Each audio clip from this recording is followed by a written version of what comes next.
As much as I love the American Express Platinum card and the benefits that it gives me, I want to talk to you today about reasons that I really don't need the card and why I could at some point actually get rid of the card. We're going to dive into that thought process. But before we do, if you enjoyed this kind of content and have not subscribed to the channel yet, please consider doing so. It is free and it gets the channel visible to more people just like you who are watching right now. I thank you ahead of time. Now let's dive in. So, yes, I love my platinum card. I get a lot of benefit from the card. It's come in handy so many times while traveling over the past couple of years. But I've began a thought process of, do I actually need the card? And I think that's a question that a lot of people need to ask oneself. And I think what's been the catalyst for me asking myself that question is, first of all, the annual fee increase. So the annual fee again went from 695 to 895. I was able to pick up another platinum card for the welcome offer before the annual fee increase. So luckily, I'm only paying the 695 annual fee this time around. But um, I will have my first new annual fee on a platinum card hit in April, which and it will be 895. So that's months down the road yet, but it's not that far away. So it really started getting me to think about, do I really need this card? And I think it's definitely more of a want than a need. Now, don't get me wrong. I love my Sky Club access. I love my Centurion Lounge access. I love the diversity of lounges that the card gets me. Do I need those? Not necessarily. And I have so many other cards that give me access to lower tier lounges, but so there is that option. But the the other thing that got me to thinking about it is that due to weird circumstances that I haven't really talked about this year, I've actually had to postpone 2 trips this year, and I'm not happy about it. I'm not happy that I've had to postpone a couple of trips.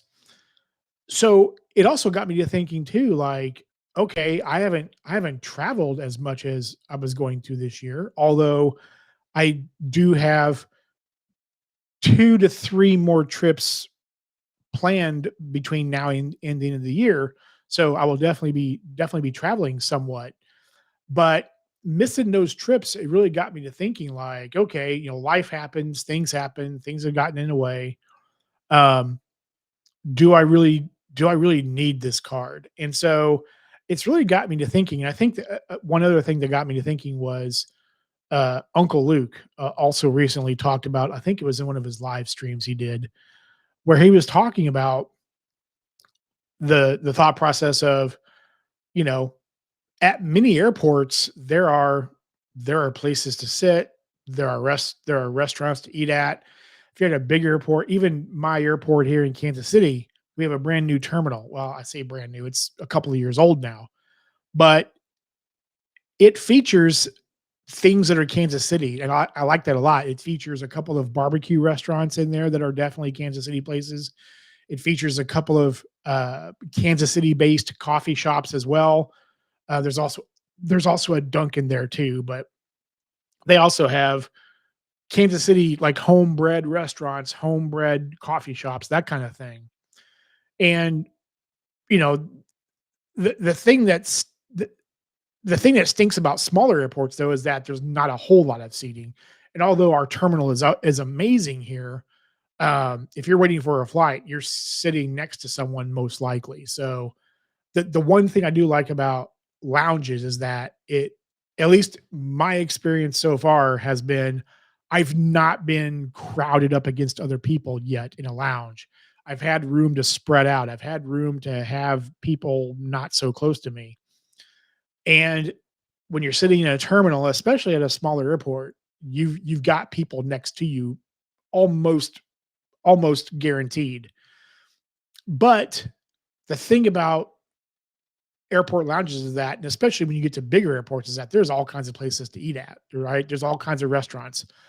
But here's where my caveat comes into play with that. I don't want to eat at a TGI Fridays at O'Hare. I don't want to eat at a McDonald's at JFK.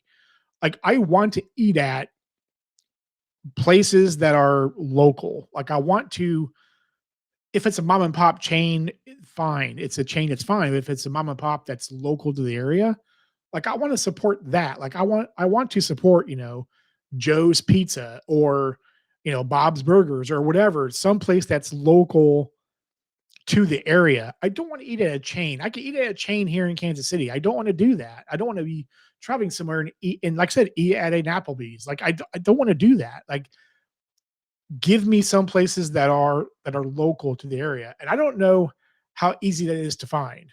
Um, I guess at the at the end of the day, I think it's all about what is giving me the most value, right? Like, is a $900 annual fee going to give me the most value? I don't know. I mean, we'll have to see how it goes between here and April. Like I said, I get a lot of benefit from the Platinum card. Having that Sky Club access, having a Centurion Lounge access has come in clutch, and I really enjoy it. I really enjoy getting away from people. But it's really got me to thinking about, is this something that I'll do next year? And we'll have to wait and see. I'm leaning toward yes. And one of the reasons why is because most of the credits on the card, not all the credits, but most of the credits on the card are very easy for me to use. They're very simple to use. They fit my lifestyle because I was already using most of the companies that have credits on the Platinum card already before I got into the travel game. So for me, it's very simple, very easy to use. It's a very easy thing for me to justify because I feel like I am justifying the existence of the card. Um, all of those things, a lot of the credits are easy to use, the lounge access that's easy to use. All of those things are justifications for having a card. But it's going to be interesting to see when that first annual fee comes around of $900, like how I feel about it. Because with any card, and whether you're a platinum fan like I am, or you're a CSR, you're a Chase Sapphire Reserve fan, there's those people out there too as well. I think most of us are justifying the existence of the card in our wallet, and it's not really a have to have. And so I, I'm really curious to hear what you'll have to say about this. Let's talk about it in the comment section below. Also, too, if you again have not subscribed to the channel yet and are enjoying this content, please consider doing so because it is free to subscribe and it gets the channel visible to more people just like you who are watching right now. Also, too, I do have channel memberships available. It is $1.99 a month right now. You can cancel at any time. Right now, I'm producing members only videos about once every other week right now, once every 3 weeks right now. I'm also doing members only live streams once a month as well. And this is all content that's going to stay paywalled because that's all content that is spicier in content, and it's not going to be available to the general public. So if you do join the channel, let me know. I want to thank you. Also, too, I do have referral links for several of the cards down in the description below. I have referral links for all of the MX cards, for a lot of the Chase cards, for the Built MasterCard. You can even buy me a coffee at Ko-Fi. If you do use any of those links, please tell me.